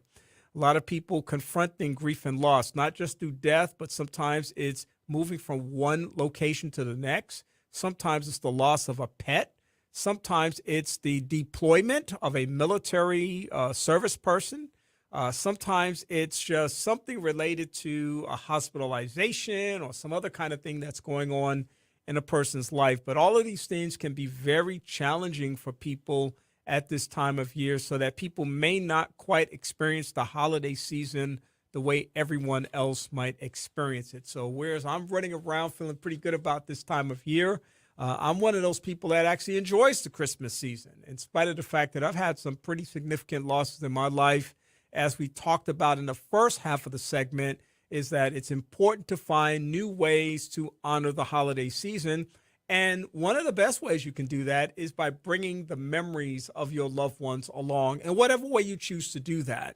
And there are lots and lots and lots of ways that people can explore in order to be able to make that happen. I know that this is, of course, a time of year that provides us with a tremendous opportunity to focus on the greatest gift. And that was, of course, the sacrifice, the birth, first of all, the birth of Christ, and then ultimately the sacrifice of Christ on our behalf. Long before any of us were thought about, or I should say, long before any of us were on the scene, we were thought about, but long before any of us were on the scene, provision was made for us to be redeemed from our sins. And this, of course, is the essence of this particular time of year. I believe that my guest has arrived, and I believe that it will be safe to pull him into the feed at this time. He's none other than my man, Vic Brooks, joining me one more time on the Second Chance platform. He is the host of the Vic Brooks Show, and you've got to check out the show if you haven't seen it, folks. I mean, this brother's talking to all of the folks in the industry, and I have just massive respect for him and the work that he does. Brother, welcome back to my platform. Man, thank you, Kenny. And I apologize for I don't know what was happening. This technology, my phone was not treating me right. So I apologize, man. But thank goodness we're on and we're talking. Thank you again for inviting me, brother. Hey, man, look, it was important for me to have you here at this time because, interestingly, we started out this conversation about an hour and a half ago talking about grief and loss. And the idea that this time of year is oftentimes weighty for people. Yeah. And it's not the same experience for a lot of people that either have pivoted to new traditions and they've been able to modify the feelings and the emotions that come with this process if they've lost someone or lost a situation. Everybody's not festive and joyful this time of year. But this is a time of year where music is extremely significant and important. I've been rocking, everybody has traditions. So my tradition is always when I rock Mariah Carey's mega Christmas hit. I mean, look, no disrespect to any other song out there, but that's when it begins for me. Yeah. And I'm singing in my car and I'm, doing my thing. And I'm like, the Christmas season is officially here. But I wanted to talk to you about the gift of music and why this is so significant at this time of year, because it has the ability to do so much, my brother. You're in that musical space. You are a gifted musician, very talented person yourself, instrumentalist and more. And I just knew you would be the perfect person to help contextualize music in the context of the Christmas season. Talk to me a little bit about the musical journey you've had and also the significance of music during the holiday season. You know what, man, I have to tell you, Christmas, it's my favorite time of the year, right? And like you just mentioned, it's because it at this age now, it evokes memories of that younger life, that melancholy, whimsical Christmas time. And my mind goes back, as I'm sure so many others, that something about music and the holidays is like peanut butter and jelly almost, because it takes you to, like you just mentioned, your favorites of Mariah Carey.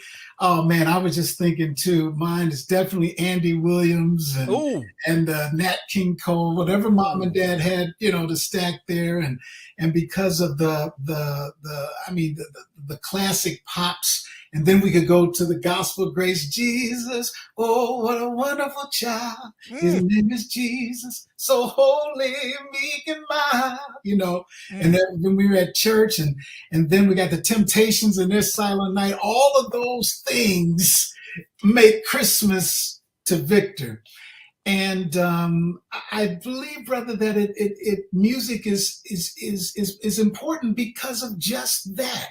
We grew up with the music. Music has always been a soundtrack to the holidays. And you made a really deep point, like you so often do at the top of this, is that it can make memories or give memories, even to the point where now it could be bittersweet during the holidays. We can hear a song that give us memories of loved ones who aren't here, or times of our lives that maybe that holiday was a struggle for some during that time. But overall, the punch to the heart, soul, mind, body, and soul, I think of all of us for music, man, and the holidays. It's just crucial. It's undeniable. It is what it is. Music and the holidays go together. And I'm going to tell you, we compartmentalize a lot of things in our lives, and we kind of confine them to boxes. Yeah. I'm a Christmas year-round guy. I mean, I will rock the Carpenters, Merry Christmas, Darling, anytime it comes on. Anytime it comes on. I don't care what time of year it is. I don't just wait till Christmas. And there are really some incredible classic songs and some more contemporary things. Of course, everyone, we adore This Christmas. Yes. Whether it's Donny Hathaway, whether it's The Whispers. We adore that song. That's right. That's right. And there are these symbols of the holiday season that are wrapped, I'll say cloaked in music, that we've been given to help move through the process of the holiday season. And they help lift us up, and they help us be reflective, and they help us give praise and thanks and so many other things. Music is just such a powerful stimulant during the holiday season. Powerful, man. You know what? I can remember growing up where, blessing to be a part of a musical family. I'm going back thinking about my Uncle Charles Brooks. There were two C. Brookses, right? You had the preacher, and I used to remember hearing them laugh with each other. C.D. Brooks, the preacher Brooks, C.L. Brooks, my uncle, the singing Brooks, and but the two Charleses. But my Uncle Charlie, he used to, every Christmas, or the majority of Christmases we remember, and the family who may be watching now, he always pulled us together back east. I was living in Memphis, but we always spent our Christmases back east, right out in Pine Forge, Philadelphia area. But then we go see my mom's mother and her husband in New York City. So it was always Pine Forge, Philly, New York, right? So, but every Christmas we would do a family musical at someone's church or someone's gathering. And we just I was little, 6, 7 years old. But the music that was there, or part of the programs, and it was a ministry in its own right. It was just that seasonal, what's the word I'm looking for? It was that time of year where that specific ministry was catering to the souls, to us as singers as well, presenting that. And growing up under that, brother, it stayed with us. Handel's Messiah, listening to it to this day, I still get quiet. It's like, here it is. The Fred Waring and the Pennsylvanians, and that kind of a sound growing up back east, and then always hearing the records of Uncle Charlie. Just, it evokes, man. It's a medicine this time of year, especially because we live long enough. We're going to have things that is this going to affect me? Am I getting emotional, or is it a negative that we remember? Yeah. But it's something about this holiday season, like you said, and the music, man, it's going to take us to a praise moment and a thank you, God moment for this season and what it means to us individually, I believe. Yeah, I absolutely wholeheartedly agree with that, and feel full because as you were talking, I'm just again reminded of all the great music that's come down over the years. That's right. Whether it was a spiritual, whether it was a gospel song, whether it was a secular song. Whatever it was the holiday season, something that represented something that was grand. And I referenced just before you came on about the greatest gift, and this gift of this birth of this child that, resulted in the sacrifice of that child on my behalf. And, I never try to lose sight of that central theme of the holidays. It's not for me. I've always appreciated getting gifts as a kid. It was fun to get the gifts, and I appreciate even giving gifts and sharing love with others. I appreciate that. But we should never lose sight of the core of what this holiday season is all about. Because were it not for that birth and that sacrifice, none of this would even matter. And so the music contextualizes for me those stories, those reminders. You know, we three kings. You know, whatever the silent night. You know, some of the most beautiful music has come out of this Christmas season experience as a gift to the world, and it's just a beautiful thing. That's right, man. That's right. Once again, exactly, because you mentioned, I don't know, Ken, it's something about the holidays that, well, I was taught, and I know many have been referenced this over their lives, or may have been taught the same thing or understood it this way as well, that when we get into that part of Christmas and the holidays about the season of giving, the season where we're stepping out of our comfort zone of me, you know, where we're getting more of a holiday we vibe. It does make me still to this day, and like you mentioned, gifts weren't really the big thing. It was a fantastic thing growing up, but it wasn't the thing. You dig what I'm saying? That made that, or this season, important. That season of giving has always reached outside of the realms of the walls of the church. Meaning, to me, it was always, we were at food lines. We were at going downtown to those who, not just, you know, these are grown men and women or families, you know, we had toys to give to the kids, but we also had things to give to the parents, or giving to someone else, which I have to say brings to mind John Coltrane's, my favorite things, man, where it's not so much of that financial, materialistic giving. It's what I believe God is telling us to do, is step outside of ourselves, especially over the holidays, to give, to remember how important it is to give, remember how beautiful it is to give, and songs that just bring that music, that brings that out, man. I believe it's just a boost. You know, it's a soundtrack to that giving outside of the walls of the church. It's the ministry outside.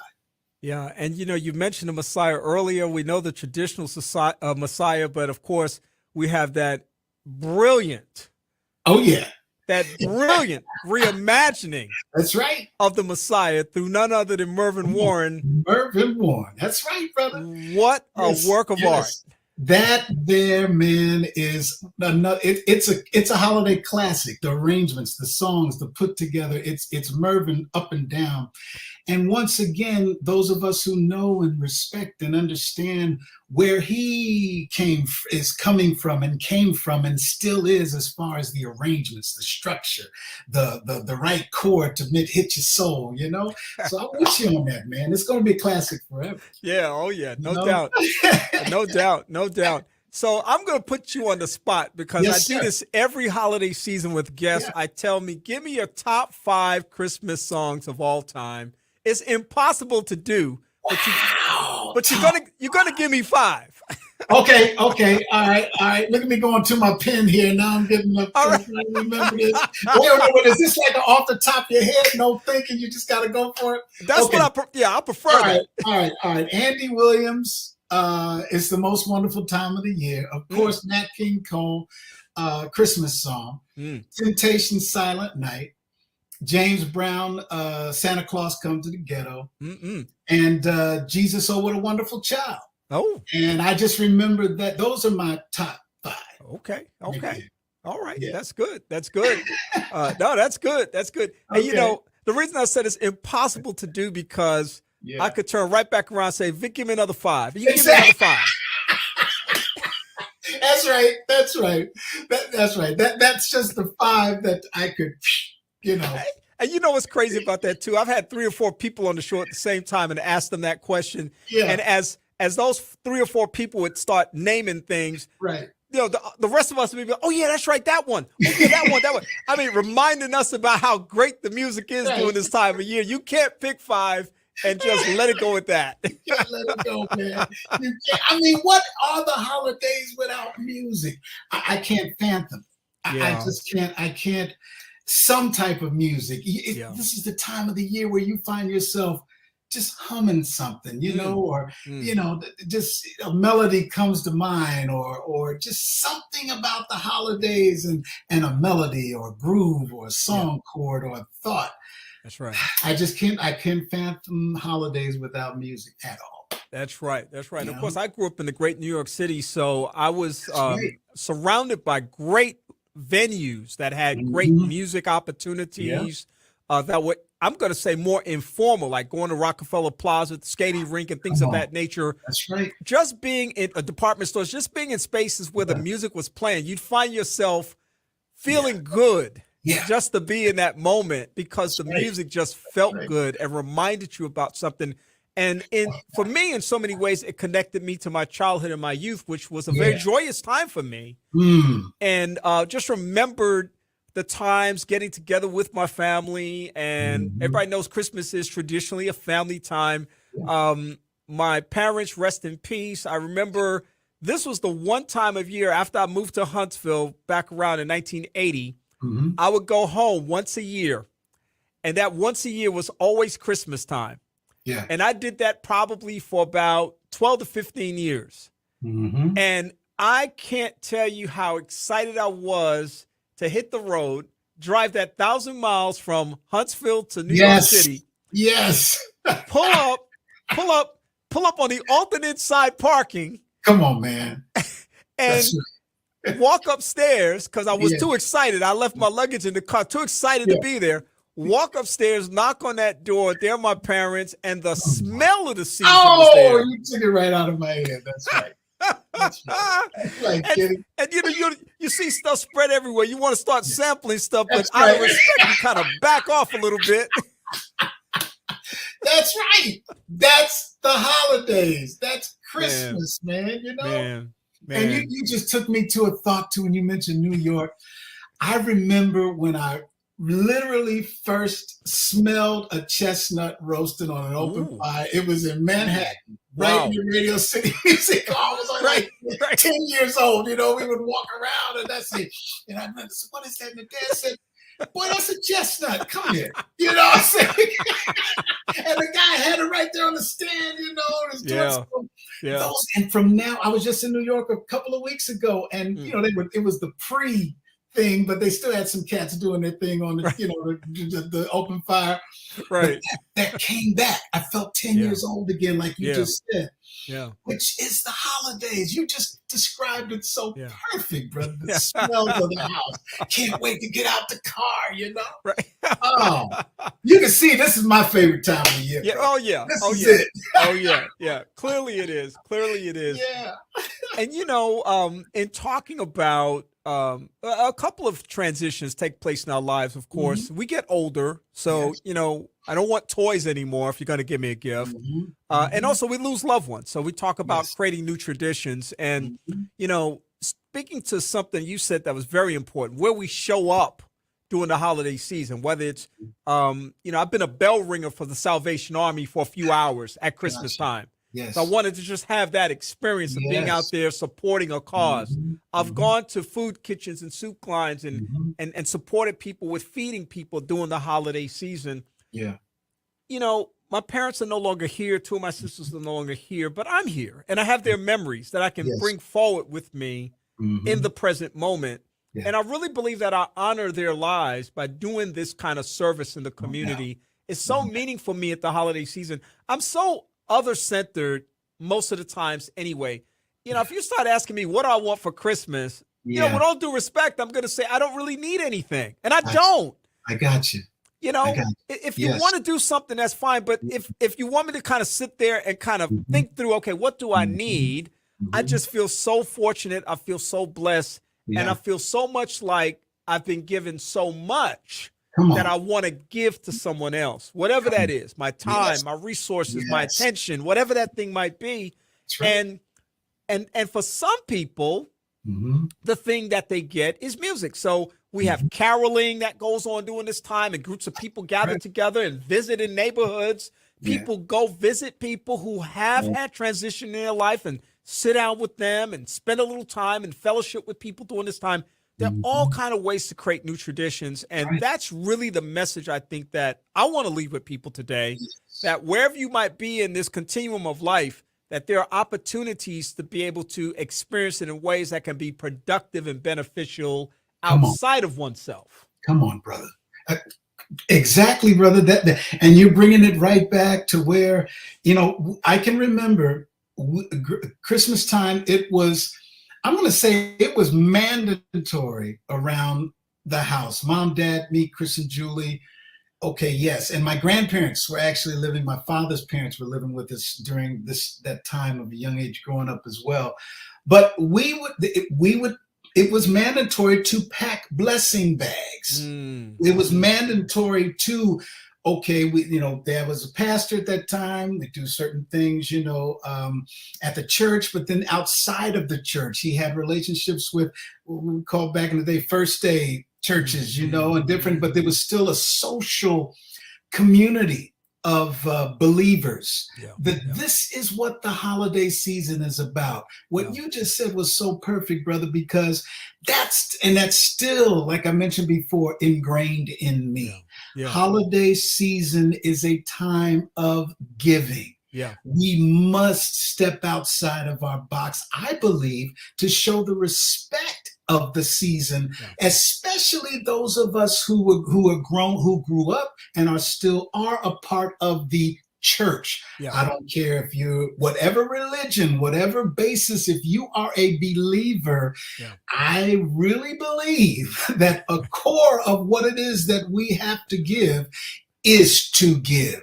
Because that's what God shows us. That's what Jesus's message was a lot about in here. And I'm the layman on top of layman's. I didn't, exegesis, the whole homiletic classes. You did a lot of much respect to those. All I am is one who listened and lived and took it to heart to say, it's not about me. It's about what I can give. That's right. This holiday season. And hopefully it can take it through the new year. It can take it through spring, summer, winter, and fall. That's right. That's right. That's exactly right. And, I'm also reminded in our closing moments here, you made me think about one more thing. I was in the Oakwood Market the other day, and someone asked me, as I was walking out, finished my shopping, they said, would you like to do an angel tree this year? Come on. And I was like, yes. Because here's the thing. We have experiences in life that inform us in ways that make us better people.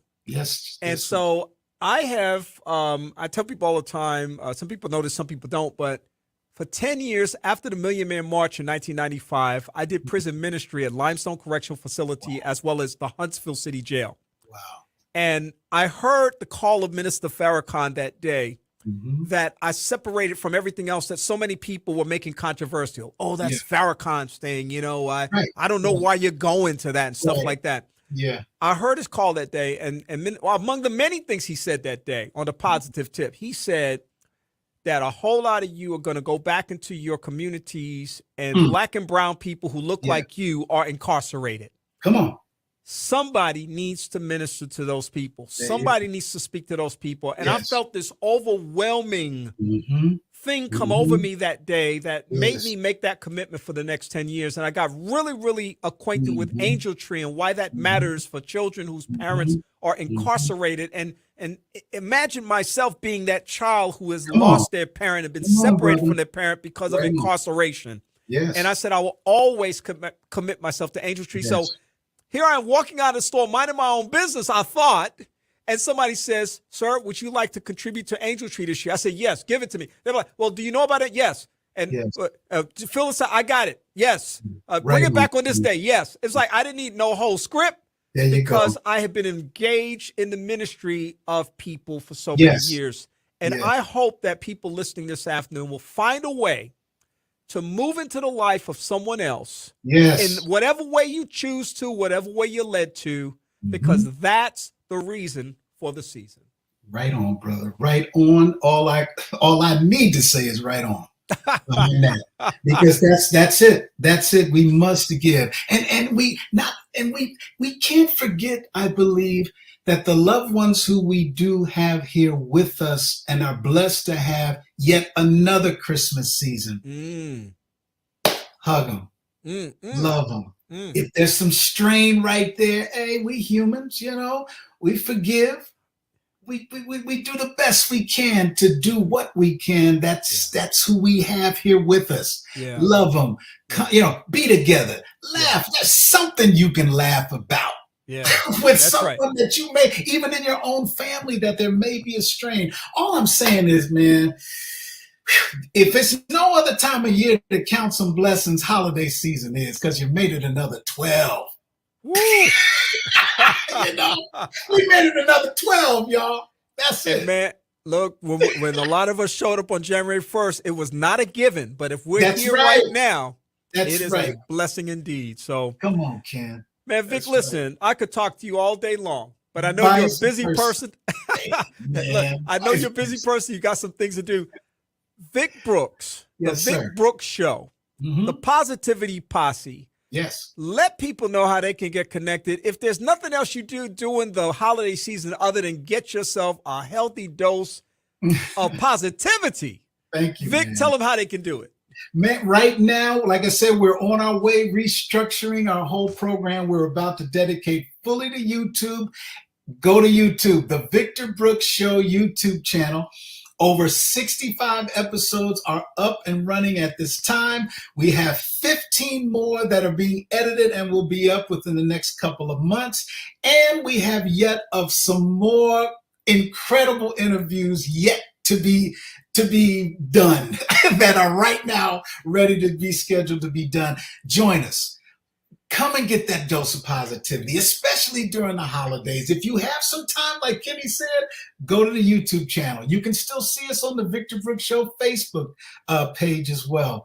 Just come on, get some of that positivity on you. We all need it the best way we can get it. I know today I needed to remind myself to count some blessings today, Wow. So come on. And when you can, join us, y'all. Yes, indeed. Yes, indeed. And I'm telling you, Vic is talking to some of the industry's giants.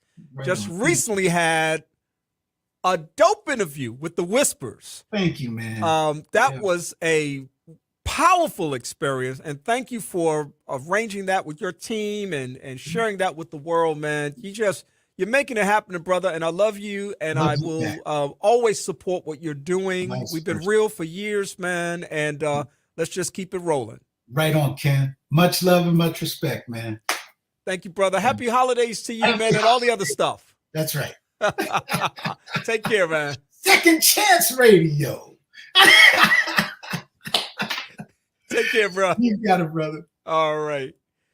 Vic Brooks, host of the Vic Brooks Show on the net. Man, y'all got to check that out. I'm telling you, if you walk away from the Vic Brooks Show feeling low, then we got to get some help for you.